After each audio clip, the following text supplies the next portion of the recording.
Okay, this one is on a defining moment when I felt stuck. The last one I didn't realize that I was supposed to be talking about when I got stuck and how I got over that. Okay, so perfect scenario. I was in the middle of doing a webinar, right? It was supposed to be an in depth training. And I had like 265 slides. Okay, you see my guys in the background there. 265 slides, right? And I don't know why I had that many slides in the first place. I mean, this was not supposed to be a dissertation. But nonetheless, it really didn't matter. Here's the point of the story. So I start the webinar, right? And so it kind of starts off okay. And then all of a sudden, I was looking at the slides and they turned into like Greek Chinese to me. I did not know what they were saying. I didn't know what I was saying, what I was doing. I was in, and this just happened just a few weeks ago. And I could not figure out how to recover from this. And so I'm sitting there with all these people on the webinar and I'm thinking like, okay, this is not good. And I really wanted to quit. I wanted to just stop the webinar and say, hey guys, for whatever reason, I'm not able to get it together, so let's reschedule this thing. But I had made a commitment to the team of business partners that I have, and we were all doing, these webinar series, this training. And you're welcome, son. This trainings, right? You're welcome, son. And so I kept on going. And internally, I was thinking like, okay, just shut everything down. I really wanted to say, hey, technical difficulty, and just kind of scrap the whole thing and just, I can't hear you. I can't hear you. What was that? Crumple paper up in front of the microphone. But it was not what it was that I committed to do. So what I had to do was lean back on my commitment and say, you know what? I committed that I was going to do these webinars no matter what. That I was going to complete them from start to finish, and that I was going to move through everything. And granted, I didn't move through the slides on that one because I just really couldn't get that together. So what I ended up doing was I thought very creatively, and I said, you know what? Although I'm not able to give you what it is that I thought that I was going to give you in this webinar, let me do something. I said, and I'm basically putting it out there. You guys can rescue me now.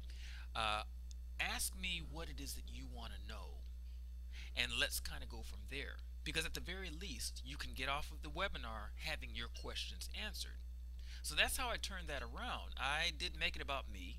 Even though I wanted to crumble, I felt like I was less than 2 inches tall. I said, okay, how can I make this the most value for you at this point in time? And so I asked that question, and then the attendees started flying, throwing questions my way. And I started feeling those answers and saying, okay, well, here's the answer to that question, and then giving different examples, different scenarios, and all of that.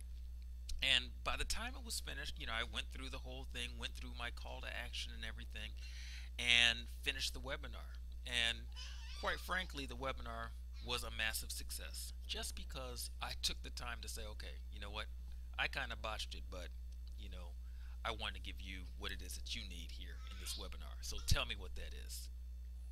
So if you get anything out of that, when things kind of go haywire, the keys that I've learned over the years is all you have to do is be very honest about it, be very transparent, talk about, what the deal is, and then move on from there. I mean, we're really not in a time, well, some places we are, where they'll put you in front of a firing squad.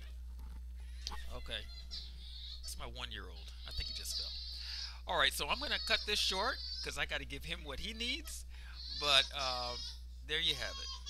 Transparency, honesty, and really focus in on giving your audience what it is that they need to make their lives better. All right.